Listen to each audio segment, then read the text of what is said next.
আসসালামু আলাইকুম রহমতুল্লাহ বরকাত। প্রিয় ভাই, প্রিয় বন্ধু, আমি বলছিলাম একটাই জিনিস বলবো।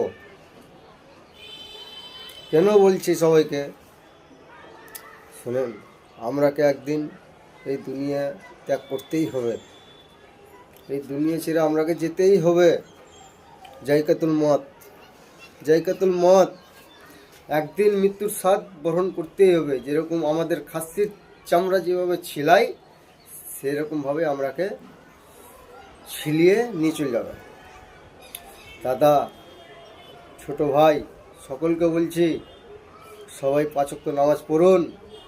নামাজ পড়তেই হবে সকলকে, বড় ছোট সকলকে নামাজ পড়তে হবে। নামাজ না পড়লে তোমার কোনো কাজ আসবে না, কোনো কাজ আসবে না। একদিন তোমাকে নামাজ পড়তেই হবে। নামাজ আজ হোক কাল হোক পড়তেই হবে। আর একদিন তোমাকে মৃত্যুর স্বাদ বরণ করতেই হবে। বলছে না, সাদা কাফন, 3.5 হাতের কাফন, কিচ্ছু যাবে না সাথে। টাকা পয়সা ধন দৌলত কিচ্ছু যাবে না। সামান্য 3.5 হাতের কাফন, হয়তো দাম 2000, 1500, এর বেশি আর না। বাস, এই দুনিয়ার মায়া কিছুই নাই, কিছুই নাই। এই দুনিয়াটা হচ্ছে একটা ফুটবলের মতো। এই দুনিয়াটা একটা ফুটবল, ঠিক আছে? আমরা ফুটবলের তলেই আছি। আমরা এই দুনিয়া থেকে আমরা কিচ্ছু করতে পারবো না। মা বোন সকলকে বলছি, কিচ্ছু করতে পারবো না। কিন্তু একদিন নামাজ পড়তেই হবে, আর একদিন তোমাকে মৃত্যুবরণ করতেই হবে। জায়কাতুল মত, একদিন যেতেই হবে এই দুনিয়া ছেড়ে। এই দুনিয়াটা আমারও না, তোমারও না। আমার তো পরেকালে দুনিয়া ওই হাসরের ময়দান।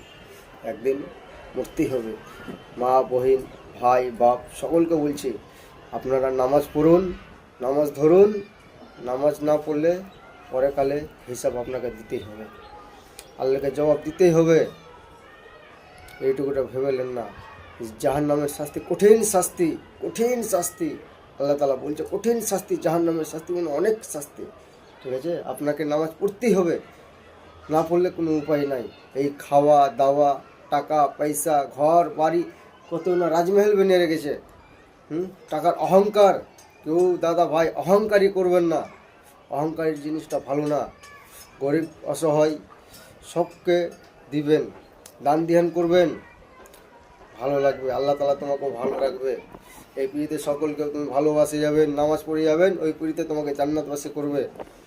এই পিড়িতে তোমাকে ভালোবাসবে, এইটুকুটা ভেবে নিয়েন। আসসালামু আলাইকুম ওয়া রাহমাতুল্লাহি ওয়া বারাকাতুহু।